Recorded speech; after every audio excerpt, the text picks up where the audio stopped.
What is up, YouTube? It's Ethan here, and I'm at the summit of Cheif Mountain, 11,709 feet. Beautiful mountain here in the Front Range in Colorado, just outside of Idaho Springs, and it goes just barely above tree line, so it's a fun little alpine hike. Mostly goes through some subalpine forest, but eventually it does break tree line, as you can see from where I am right now. But it's very beautiful up here. Let me give you some more views. I'm actually not at the actual summit anymore, where I just was, where I gave you that first panoramic shot. That was the actual summit, but I came down here so I could do some recording without, all the people. Anyway, if you look straight ahead of you, that is Mount Evans. You can even see the road that's going up to the top. That road is open. They just opened that. And if you look right next to it over here, that is Mount Bierstadt. And then if you make your way over here, over there is Gray's and Torrey's Peak. And then let me just take you down here a little bit.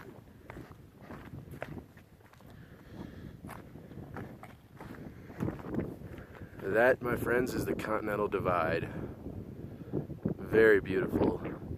Today is June 10th, so there is still quite a bit of snow on all those mountains for it being June 10th. But up here it's not too bad. There's a couple of small sections where there was a little bit of snow below the tree line, but there's hardly any up here at the summit. So now let me take you over to the other side. Alright, well, I got up to another vantage point. If you look straight ahead, that is Squaw Mountain, which is just a little bit lower than than Cheif Mountain. I think that one's like 11,200 or something like that. So it kind of just straddles the tree line, doesn't quite go all the way above it. And then if you look out there, that is Denver. That whole area is the Denver Metro. And all the foothills right before it. If you look over there, that is the Evergreen area down in that little valley. And then if you look out in this direction, you guessed it, that is Pikes Peak. Getting a fantastic view of Pikes Peak today. And let me give you one more shot here. If you look over there, there's Long's Peak, and those mountains are part of Rocky Mountain National Park. So, get some pretty astounding views from up here. It's a very cool hike and a very cool summit. Alright, well, I'm going to start hiking back down, and I will show you guys some of the trail on the way back down to the car. Alright, so I'm starting my descent. There's the summit right up there. When I got up there, there was only one other person, and that has changed drastically since I've been up here. So as you can see, there's still a few trees that grow out here, but this is above the tree line, which is why it's so open. But once again, the summit of Cheif Mountain is 11,709. So while it does go above tree line, it just barely does.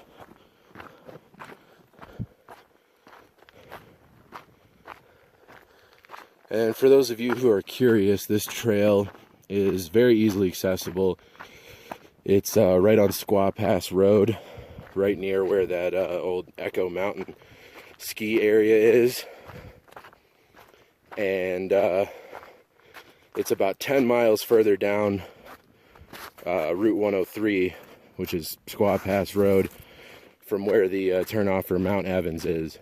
So when you get to that lake and you see the turnoff for Mount Evans, Just keep going straight for about another 10 miles. You'll see some cars parked on the side of the road, and that is the trailhead. It's very easy to miss.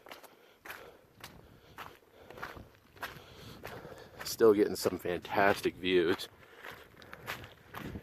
Even when we're back below tree line, the views are still pretty good for a while.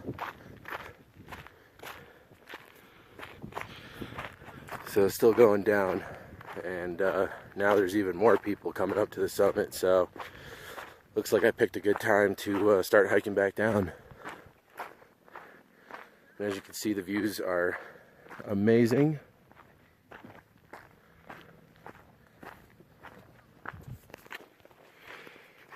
So I am starting to get back down into the trees now. Doesn't take too long.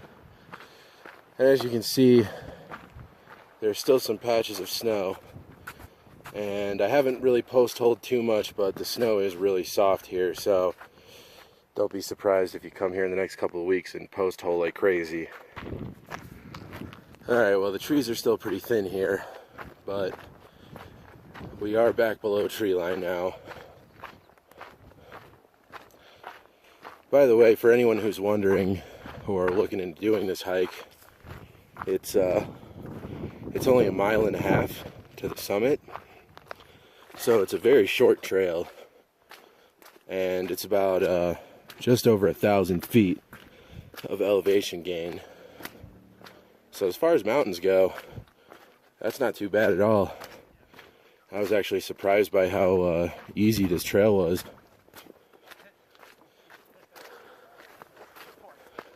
It took me probably about 35 minutes to get to the summit. So if I can do it in that amount of time, then I'm pretty sure anybody could do this. So because of all the recent snow melt and continuing snow melt, this trail is pretty muddy in some places, and I almost just I just avoided a bad accident by the skin of my teeth. Well, probably not a bad accident, just an embarrassing one, I guess.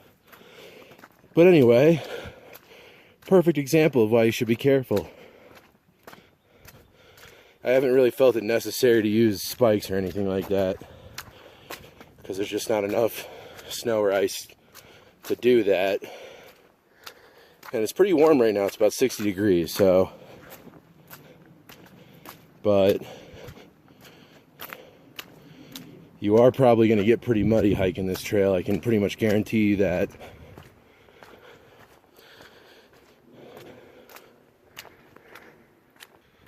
Alright, so I'm back well below tree line now. So the views are all pretty much gone.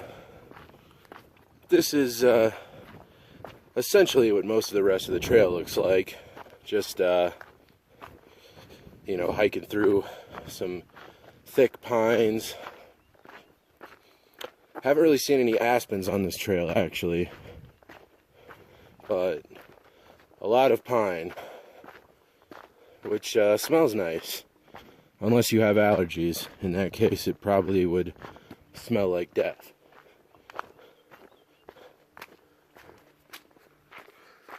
Well, we got a little view peeking through the trees over there.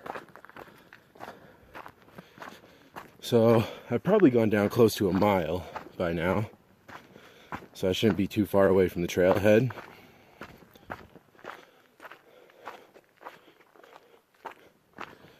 But there are definitely a lot more people on this trail now than there were when I started in the morning. By the way, I didn't trip, I had to jump over something, so don't laugh at me, that wasn't a trip, that was a jump.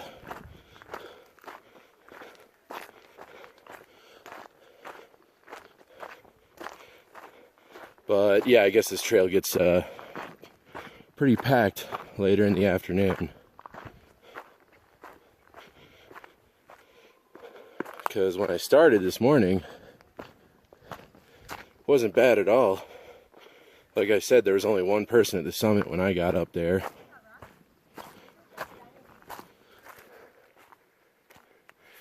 Alright, well here's a little section of the trail that can get a little confusing, so I wanted to show you this.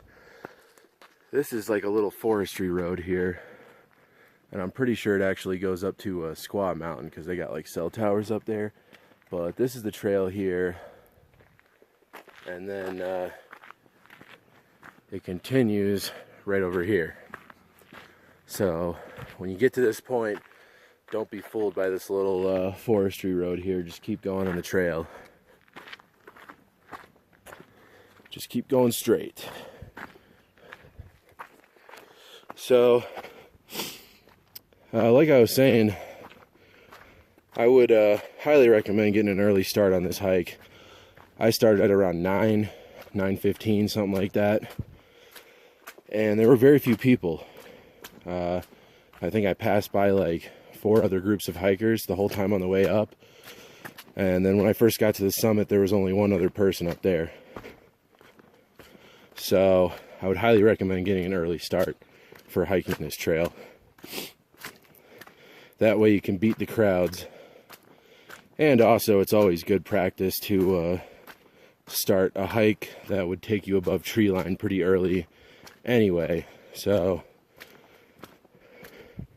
however, today it's not a big deal because there is no rain in the forecast anywhere in the Front Range today. So you could be above tree line all day and you'd probably be okay. Might get some sunburn though. I know I would. Alright guys, well that is Squaw Pass Road down there. So I have reached the end of the trail, just about, I think, like 2 more switchbacks, and I'll be back out onto the road. So anyway, I'm going to go ahead and end the video here since the trail is over. I hope you guys enjoyed watching this video. This is an awesome hike, and I would highly recommend it. But just remember, start early, and if you see clouds, get off the summit, because even though this isn't a 14er, it still does go above tree line, and it can be very dangerous up there during a thunderstorm. So anyway guys, once again, I hope you enjoyed watching. I'll have some new content posting soon, so keep an eye out for that, and I will see you guys on the next one.